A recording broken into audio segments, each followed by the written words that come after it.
primeiro-ministro nomeia Lúcia Lobato, sai coordenadora do Grupo Trabalho Reforma do Setor Justiça. Lá tamba e a ligação dia com a família Lobato.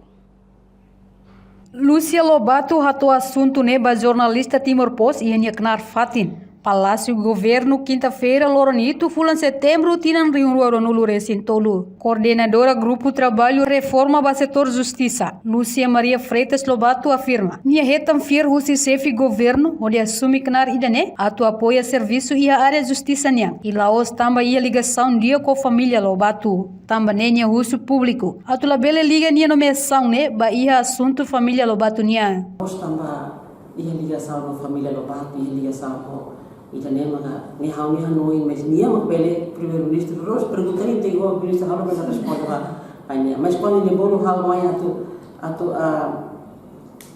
ajuda nia hau serviço ne até tegas para primeiro-ministro tama cara que mos público hatene para hatene até para primeiro-ministro o serviço ser lebih fome hau saya tem confiança política hau itu for hau mas saya telah confia e telah dikan meia.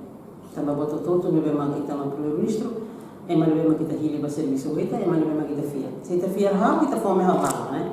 Seita la fia ra bentau de dilo ali kan meia hau, tamba hau semai tu serviço ba buka usan det, hein? Misal cara kata serviço tu.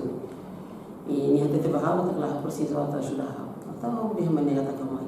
Ini bolo hamai nós tamba nega tak hau pertence ma família Lobato. Ini bolo hamai kaptan bolo hau serviço honia tina lima. Ia quarto governo ina lumia nunga tak hau belia apoia nia ba serviço rumah, hein?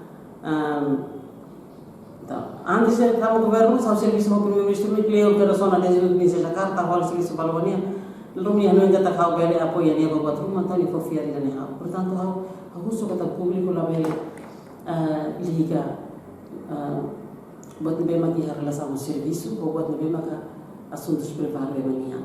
No Lúcia Lobato Rasik antes ne serviço a mútuo chefe governo. Durante tinan sanulo racing, nebe nomeação hirane, tamba hakara apoio serviço setor justiça niang. Laos tamba família Lobato. Reportagem Febriana dos Santos, televisão Timor Post. Janela informação ba Emma Roto. Atu tem informação atual dia kliu, kita halua. Hane hambutão subscribe, like, halo comentário no faz do media social Roto.